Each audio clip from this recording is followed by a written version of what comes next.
Tonight, not next week, not next month. Tonight, April 21st into the early hours of April 22nd, the oldest recorded meteor shower in human history reaches its peak, the Lyrids, active since at least 687 BC. That is not a typo. Nearly 2,700 years of recorded sightings. Ancient Chinese astronomers documented this shower before Rome was an empire.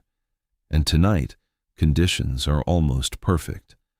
The moon is only 27% full. It sets before sunrise.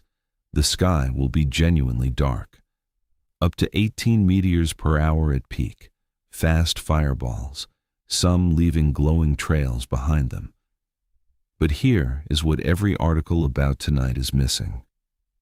These meteors are not random. They're not space dust floating aimlessly through the solar system. Every single one of them is a piece of a comet that hasn't visited the inner solar system since 1861. A comet so old and so far away that nobody alive today has ever seen it. And yet, tonight, you can watch the debris it left behind burn up in Earth's atmosphere at 30 miles per second. Stay with me, because this story goes much deeper than a meteor shower. Let me tell you what you're actually watching tonight. The Lyrids come from Comet Thatcher, officially designated C/1861 G1, discovered on April 5, 1861. The same month the American Civil War began. Comet Thatcher has an orbital period of approximately 415 years. That means the last time this comet was close enough to the Sun to be visible from Earth was 1861. The next time it returns will be around the year 2276. Nobody alive today will ever see it. But as Comet Thatcher made its closest approach to the Sun over 160 years ago, it shed material. The Sun's heat boiled off dust and debris from its surface. That debris spread along the comet's orbital path, forming a river of fragments stretching hundreds of millions of miles through space. Earth's orbit crosses that river every April. And every April, those fragments slam into our atmosphere at 30 miles per second. They vaporize instantly. The friction turns them into streaks of superheated plasma. What you see as a shooting star is a piece of a comet that formed billions of years ago, shed by a comet that last passed through our solar system before the telephone was invented, burning up in the atmosphere above your head. That is what tonight is. Now let me give you the specifics for watching.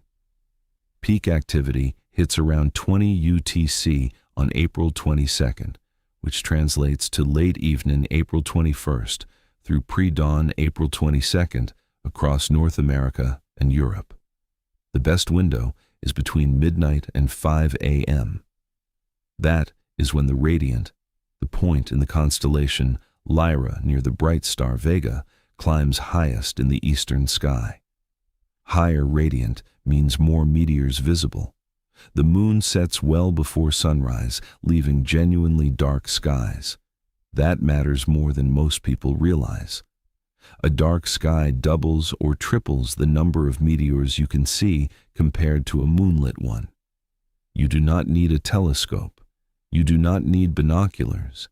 You need dark skies, a clear horizon to the northeast, and 20 to 30 minutes for your eyes to adjust fully to the darkness. Do not look at your phone. Do not look at any bright light. Just lie flat on your back and look up. Expected rate is 10 to 18 meteors per hour under ideal conditions. But the Lyrids have a history of surprise outbursts. In 1803, 1922, 1945, and 1982, rates suddenly surged to nearly 100 meteors per hour with no warning. Scientists still cannot fully predict when these outbursts will occur. Tonight could be one of those nights, or it could be a steady 15 per hour. Either way, you're watching debris from a comet that won't return for another 250 years burn up above your head. But here is what ties this directly into the bigger story. 2 weeks ago, scientists confirmed that Earth is currently flying through a separate debris stream from an unknown asteroid being destroyed by the Sun right now. A brand new meteor stream designated M2026A1 from a hidden object we still cannot find. The Lyrids come from a comet we know about, a comet with a 415-year orbit that has been tracked since its discovery in 1861. The new debris stream comes from an asteroid nobody has located yet. One debris stream from a known object, one from an unknown one. Both crossing Earth's orbit right now in the same month. That is not coincidence. That is what it looks like when Earth moves through the inner solar system during an active period, crossing debris trails left behind by objects we can and cannot see. The question planetary defense scientists are asking is not how many debris streams Earth crosses that we know about. It is how many we are crossing without knowing. Tonight, look up. Watch the Lyrids burn. Know what you are seeing. And know that behind the ones we can name, there are others we are still searching for. Subscribe to Deep Sky Nexus. The next video covers the one we cannot find yet. I'll see you after midnight.